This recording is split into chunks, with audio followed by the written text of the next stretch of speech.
He hit my daughter. That's where the story begins. Not with the Marine Corps years, not with the medals, not with the scars that never healed right. It begins with my little girl, grown, but still my little girl, standing at my doorstep, her cheek already swelling purple. She tried to hide it behind a shaky smile, tried to laugh it off. "He didn't mean to," she said. I didn't say a word. I just reached out and lifted her chin, saw the fingerprint bruise, saw the betrayal in her eyes, and something in me settled. Not rage, not wild fury, just certainty. I had spent 15 years teaching men how to end fights fast, how to read intentions before fists even rose, how to break someone down from the inside out. But I had retired thinking I'd finally earned peace. Apparently, peace hadn't earned me back. She told me what he said. "Your dad's just a washed-up fat guy. He can't do anything." The words didn't bother me. Kids talk big when they grow up without ever being hit back by reality. But then she said, he shoved her. Then she said, he hit her. So I got in my truck and drove to his gym. I remember when I first met him. Polite, nervous, over-friendly. Guys like that aren't harmless. They're rehearsing a character. But my daughter was happy then, and I didn't interfere. I was trying to be the father who trusts. Trust is expensive, costs more when you give it to the wrong person. Over time, he changed. No eye contact, no respect, loud in every room. Loud men only know how to be strong around people they think are weaker. He mistook my silence for softness. He mistook my belly for inability. He mistook parenthood for retirement. Mistakes have consequences. When I walked into that gym, they paused training.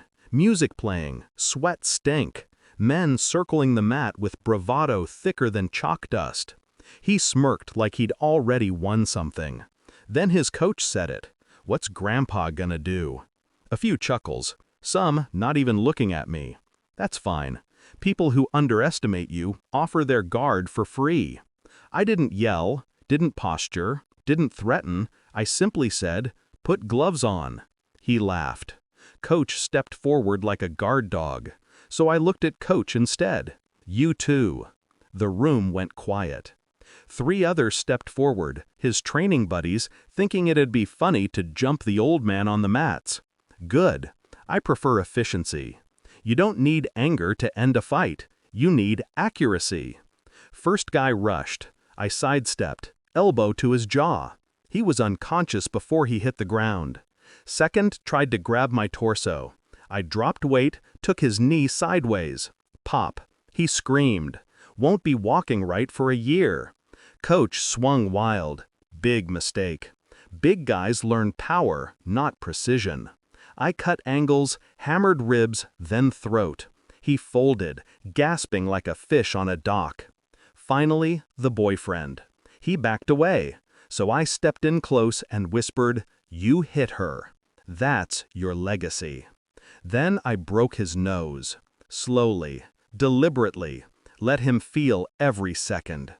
When I walked out, all 4 were groaning or twitching, waiting for the ambulance someone finally had the sense to call. I didn't stay to watch.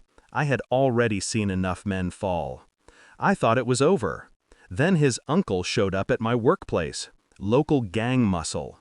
Tattoos meant to scare people who grow up afraid. He came in with 5 men behind him, like entourage grants authority.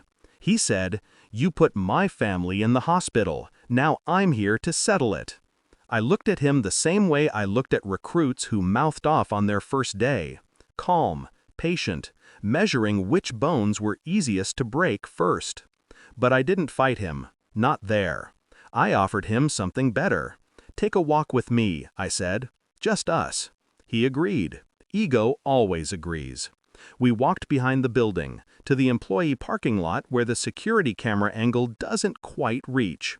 I leaned against my truck, arms crossed. "You think I hurt your nephew because I'm angry?" I asked.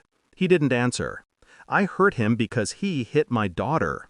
And I will do worse if anyone comes near her again, including you." He stared at me. I saw it. The calculation. The realization. This wasn't about gangs. This wasn't about pride. This was about family. And he understood that language. He nodded once.